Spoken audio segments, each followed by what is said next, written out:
আসসালামু আলাইকুম রহমতুল্লাহি বারাকাতুহু। সবাই ভালো আছেন? আলহামদুলিল্লাহ, আমিও ভালো আছি। আজকে বর্তমান প্রেক্ষাপটে দিনমজুর ও শ্রমিকের মজুরির ব্যাপারে আমি কিছু আলোচনা করব।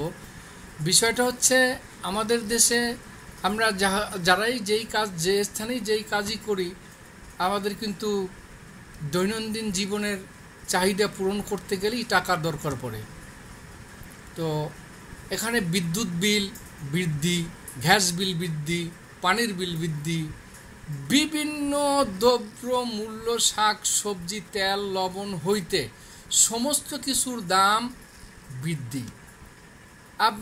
আমরা এই শহরে একটা প্রিপেড মিটারের চার্জ নিচ্ছে, সেখানে 200 টাকা, 200 টাকা তার চার্জ।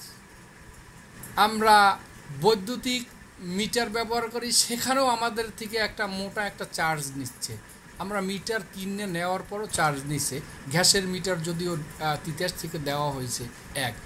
যাই হোক, এই সমস্ত ঊর্ধ্বগতি, কিন্তু শ্রমিকের যে মজুরি, দিন মজুর, আপনি যে একজন ডেলি লেবার নিলেন, আজ থেকে 2 বছর 3 বছর আগে যেই মজুরিটা ছিল, আজও এই 2 বছর 3 বছর পরে সেম মজুরিটাই তার আছে, 500 700 যে টাকাই হোক। কিন্তু বাজারের যে ঊর্ধ্বগতি, আপনি আগে কারেন্ট যেই রেটে খরচ করছেন, এখন সেই রেটে খরচ করতে পারতেছেন না, অটোমেটিক আপনার দিকে নিয়ে যাচ্ছে। গ্যাস আপনি আগে যেই রেটে খরচ করছেন 6 মাস 1 বছর আগে, এখন তার চেয়ে দাম বৃদ্ধি, অটোমেটিক আপনার দিকে নিয়ে যাচ্ছে। এবং বাজারে আপনি শাক কিনতে যান, সবজি কিনতে যান, মাছ কিনতে যান, তরকারি কিনতে যান, সব কিছুর দাম ঊর্ধ্বগতি, আপনাকেও পে করতে হচ্ছে বেশি। কিন্তু শ্রমিকের মজুরিটা কিন্তু এখনও সেইভাবে আমাদের দেশের গভর্নমেন্টও কোনো দিন মজুরের ব্যাপারে কোনো নেননি, কোনো পদক্ষেপ নেননি। তাদের মজুরি নির্ধারণের ব্যাপারেও কোনো পদক্ষেপ নেননি, তাদের কোনো খোঁজ খবরই নেননি। যে যেভাবে পারতেছে সে সেভাবে কাজ করতেছে, যখন পারতেছে না তখন স্টপ হয়ে যাচ্ছে। তো বিশেষ করে আমার যেটা বিষয়, তো শ্রমিকের মজুরি সেটা একটা নির্ধারণ হওয়া উচিত, যে একজন দিনমজুরকে নিম্নতম এত টাকা প্রদান করতে হইবে। এবং বিভিন্ন সেক্টরে বিভিন্নভাবে যারা কাজ করতেছেন, যারা মাসিকভাবে বেতনভুক্ত আছেন বা কোম্পানির চাকরি করছেন বা মাসিক চুক্তিতে চাকরি করছেন, তাদের বেতনও কিন্তু বাড়েনি। কেউ 10,000, 12,000, 15,000 এইভাবেই তারা বেতন পাচ্ছে।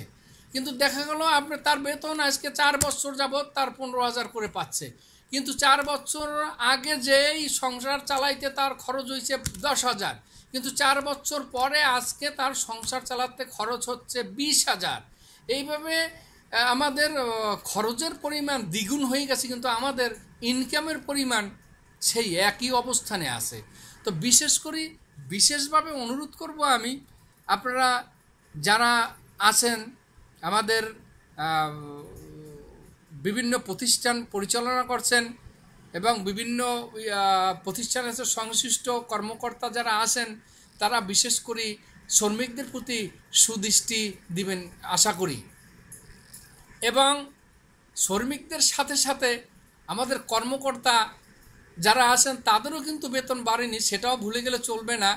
কিন্তু সেই বিষয়ে বলবো, আমাদের যারা বিভিন্ন প্রতিষ্ঠানের মালিক যারা আছেন, তারা তাদের কর্মকর্তাদের প্রতিও অবশ্যই দৃষ্টি দিবেন, যাতে তারা উপযুক্ত বর্তমান বাজার পরিস্থিতি অনুযায়ী উপযুক্ত একটা স্যালারি তারা পাক, এবং দিনমজুররাও তাদের একটা এমন স্যালারি পাক যাতে অন্তত 4টে ডাল ভাত খেয়ে বাঁচতে পারে। আপনি দেখেন বাসা ভাড়ার ব্যাপারটা, বাসা ভাড়াটাও বেশি। আর এখন এমন একটা সিস্টেম হচ্ছে ঢাকা সিটিতে, আগে যেমন একটা বাসা ভাড়া নিলে গ্যাস কারেন্ট পানি এগুলা বাড়িওয়ালাই বহন করতেন, একটা ফিক্সড ভাড়া ছিল, এত টাকা ভাড়া। কিন্তু গভর্নমেন্ট যখন এই প্রিপেড সিস্টেম করছেন, তখন থেকে এই ভাড়াটের উপরে চাপটা এসে পড়ছে। আমার বাসা ভাড়া এত টাকা, কারেন্ট বিল যা খরচ করবে তা সে পে করবে, তার মিটারের ভাড়াটে পে করবে। এবং গ্যাসের ক্ষেত্রেও তাই, যে খরচ করবে ততটুকুর বিল সে দেবে।